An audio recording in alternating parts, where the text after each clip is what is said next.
Alright, here we have a 52-inch, just generic Chinese LED light bar.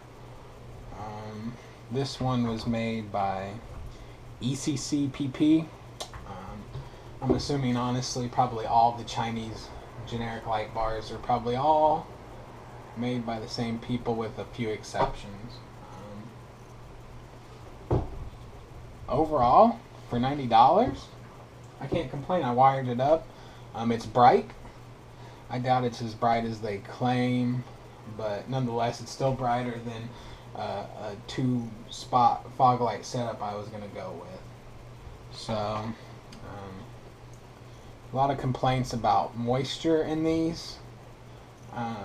I can say, as soon as I took it out of the box, I was playing with each one of these, and they were all loose, every one of them. So I'm assuming most people that have problems with these, they take them out of the box and they expect them to be the quality of a $600-700 light bar, and you honestly can't expect that out of a $90 product. So I'm going to go through. I'm actually going to take off the end caps, silicone it up. I'm going to go through and tighten all of the screws because they definitely need it. And hopefully we can keep the moisture out of there and the light will work. Like I said, I did wire it up. All of the lights work. None of them are burnt out. I was reading reviews. I must have gotten lucky because everything's going good. So I'm going to do that, and then I'm going to try to address the whistling noise. I've seen a couple fixes with window stripping and stuff. I'm guessing I'm just going to put a little piece of weather stripping in there and then silicone it up. Most people agree that, it's just a couple inches on the couple bottom half of the back side. So we're going to take care of that. And hopefully I can show it to y'all mounted up, and we'll do a little show and tell. Okay, so basically what I'm going to show here is this was the piece that's keeping moisture from the back side of the housing out. And then the front piece has this little, you can see it, oversized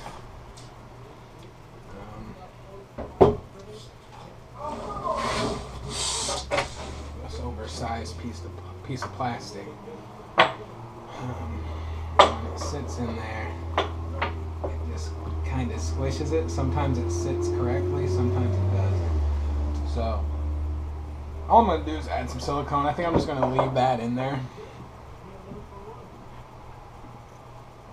I'm going to leave that in there and just hit this inside here with a little bit of silicone. That's all I'm going to do for the front. Now for the back, I'm going to definitely have to put quite a bit. But let's see. Alright, and it's all done now. Just a quick overlook. I did get a little bit of spread on it right there. Not a big deal. You can't see it. If I really wanted to take the time, I could easily cut that and get it out. Everywhere else it's clean. On the back here, I'll show you what we did. Did that. Just did that weather stripping. I also use silicone. I haven't seen anybody really use both of them, but the weather stripping I bought was kind of dodgy, so I just decided to put a layer of silicone in there too.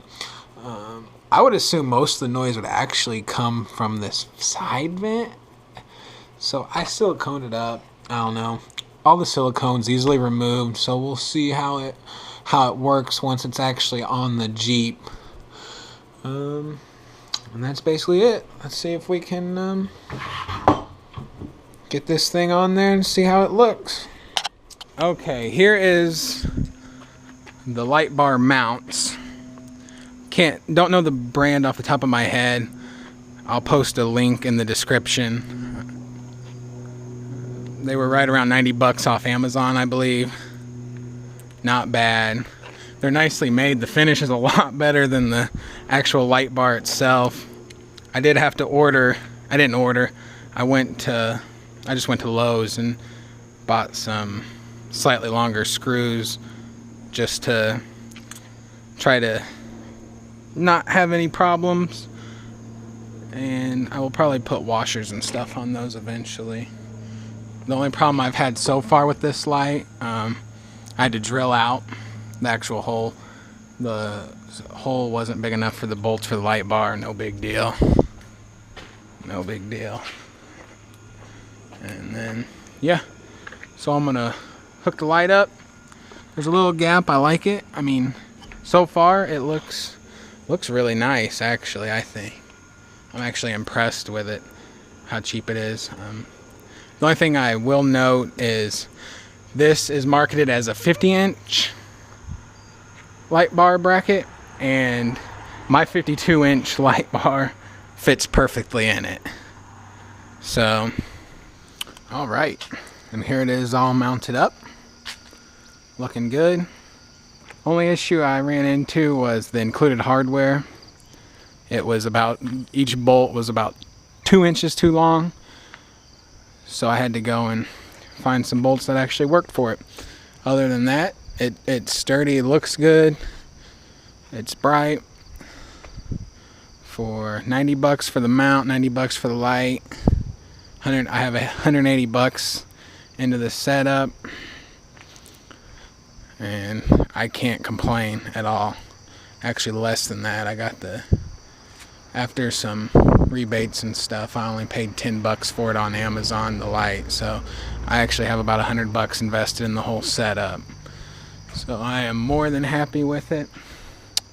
And I did buy a wiring kit for 20 bucks. That just because I like the button. Got it there, lights up. You can tell it's bright. I think I'm gonna be happy with it. It's definitely bright. So next we'll take it out and see how it does once it gets dark. Okay, here we are testing out this light. Let's see. It's bright. It's really bright.